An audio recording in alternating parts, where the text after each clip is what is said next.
tras conocer los resultados de las elecciones del pasado 26 de junio, a todos y a todas se nos viene a la cabeza muchas preguntas. Por ejemplo, ¿son verdaderamente fiables con ese margen de error que han demostrado las encuestas?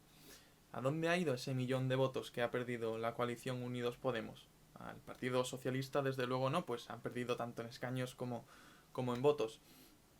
¿Qué ha pasado con Ciudadanos, con Podemos, esos nuevos partidos que saltaban a la política nacional?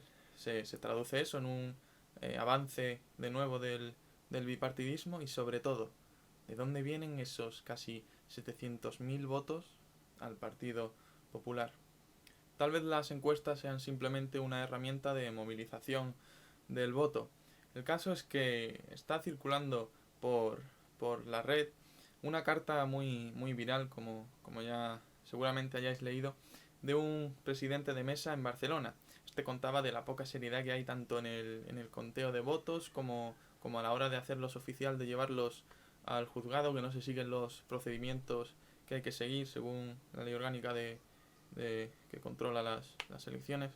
En fin, y otro de los argumentos más fuertes que se utilizan en la red para poner en cuestión estas elecciones, estos comicios, es precisamente un desencuadre que hay entre el dato del censo de los ciudadanos españoles llamados a votar a estas elecciones del 26 de junio. Este desencuadre es entre los datos que da por un lado el Ministerio del Interior y por otro lado el Instituto Nacional de Estadística. El Ministerio del Interior, tal y como veis ahora mismo en pantalla, si sumamos el total de votantes, las abstenciones, los votos nulos y los votos en blanco, obtenemos un total de 35.147.000 votos. El Instituto Nacional de Estadística emitió un comunicado para la prensa que decía que para estas elecciones estaban llamados a votar 36.518.100 electores. Esta cifra de prácticamente 1,5 millones más sale de sumar casi 34,5 millones de residentes en España y prácticamente 2 millones de residentes en el extranjero. Si hacemos simplemente una resta muy sencilla, restamos los datos del INE aquí arriba, le restamos los datos que daba el gobierno en la página de las elecciones del 26J, una vez terminó ya el escrutinio, obtenemos 1.516.000 votos aproximadamente. Resulta muy curioso porque esta cifra se parece bastante a la de los votos solicitados por correo, que oscila algo más de 1.400.000 votos. Resulta considerable que prácticamente se han duplicado las solicitudes de voto por correo de residentes no españoles. Pero aquí viene ya la trama. Resulta que ese 1.400.000 votos, un poco más, está bajo control exclusivo de la Junta Electoral. La Junta Electoral que es señalada por el gobierno. Y el gobierno, ya sabemos quiénes son. Por otro lado, hay que decir que hay una empresa a la que se le preconcedió el concurso público para el control y el conteo de estas elecciones en junio, llamada Indra. Esta empresa bajó en un 40% el precio de sus servicios para poder llevarse el concurso fácilmente respecto a sus empresas competidoras. Sin embargo, en el primer trimestre del año 2015 esta empresa tenía más de 19 millones de euros en negativo, en pérdidas. En el primer trimestre de este año, de 2016, una vez ya se había firmado el contrato y se había concedido y ganado el concurso público, esta empresa estuvo en beneficios cerca de 11 millones y medio de euros, un poco más.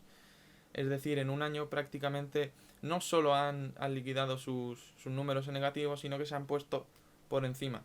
También hay que decir, por el lado un poco en la defensa de esta empresa, que realiza otras actividades. Sí es cierto que son otras actividades que podemos considerar menores, pero habiendo reducido su precio para los servicios principales en un porcentaje tan alto, es muy a considerar, muy a tener en cuenta que el gobierno haya contratado a esta empresa y aún así haya salido con unos datos económicos tan positivos. Y llegados a este punto tenemos una serie de datos sólidos sobre la mesa. Para empezar, el desencaje que existe entre los datos que da el Ministerio del Interior en la página web del 26J del escrutinio respecto al comunicado de prensa que dio el Instituto Nacional de Estadística. Datos de 1,5 millones de votantes de diferencia. Ese 1,5 millones se aproxima mucho al 1,5 millones prácticamente de votos por correo solicitados, y a su vez se acompaña de un panorama político inesperado para prácticamente todos los partidos. Esos casi 700.000 votos más al Partido Popular, esa caída, ese desplome exponencial, ese fracaso electoral de Unidos Podemos, esa caída también de Ciudadanos, el toque al Partido Socialista, son datos simplemente a tener en cuenta. Las conclusiones son suyas. El caso es que estas elecciones, este 26J, tiene una validez muy cuestionada y fácil duda. Cualquier persona puede acceder a estos datos, cualquier persona como yo, como tantos que hay publicándolo tanto por redes sociales como por otros medios, tienen argumentos suficientes y argumentos sólidos para dudar de estas elecciones. Como decía, ahí están los datos. Desencaje entre el censo que da dos organizaciones objetivas, en teoría, el Ministerio del Interior y el Instituto Nacional de Estadística. Por otro lado, una empresa de conteo de votos con un contrato y unas ganancias muy sospechosas. Y por último, esos votos por correo, esa cantidad cantidad que coincide con el desencaje que hemos comentado al principio. ¿A dónde han ido esos votos? Suyas las conclusiones, como dicen en algún periodismo que conocemos. Un saludo.